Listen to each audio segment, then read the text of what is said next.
حسبنا الله ونعم الوكيل.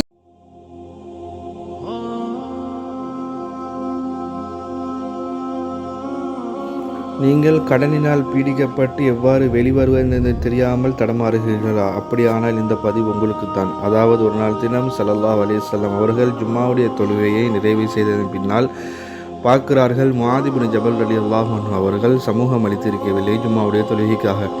உடனடியாக காரணம் கேட்கப்படுது, ஏன் அவர்கள் சமூகம் அளிக்கவில்லை என்று. முஆத் இப்னு ஜபல் ரலியல்லாஹு அன்ஹு அவர்கள் அழைத்து வரப்படுகிறார்கள். ஸல்லல்லாஹு அலைஹி வஸல்லம் அவர்களிடத்தில் காரணத்தை சொல்கிறார், யா ரசூலல்லாஹ், நான் குறிப்பிட்ட ஒரு நபருக்கு கடன் தொகை கொடுக்க இருக்கின்றது. சொன்ன தவணையை விடவும் அந்த தவணை, அதாவது தினம் தாண்டி செல்கின்றது. ஆதலால் அவருடைய முகத்தில் நான் எப்படி விழிப்பது, எப்படி காரணம் சொல்வது என்று தெரியாமல் தான் நான் ஜும்மாவுக்கு சமூகம் அளிக்கவில்லை என்று குறிப்பிட்டார்கள். இதனை கேட்ட ஸல்லல்லாஹு அலைஹி வஸல்லம் அவர்கள் சொன்னார்கள், நான் ஒரு துவாவை கற்றுத் தருகிறேன், அந்த துவாவை நீ ஓதி வந்தால் கடல் அளவு தங்கம் ஒருவருக்கு கடனாக கொடுக்க இருந்தாலும் அந்த கடனை இறைவன் இன்ஷா அல்லாஹ் நிறைவேற்றி வைப்பான். இந்த சம்பவம் தஃப்சீல் குர்துபி, அதே போன்று ரூஹுல் மானி என்ற கிரந்தங்களில் சூரா ஆலி இம்ரானுடைய இந்த வசனத்துக்கு கீழால் இந்த சம்பவமும் இந்த துவாவும் பதிவு செய்யப்பட்டிருக்கின்றது.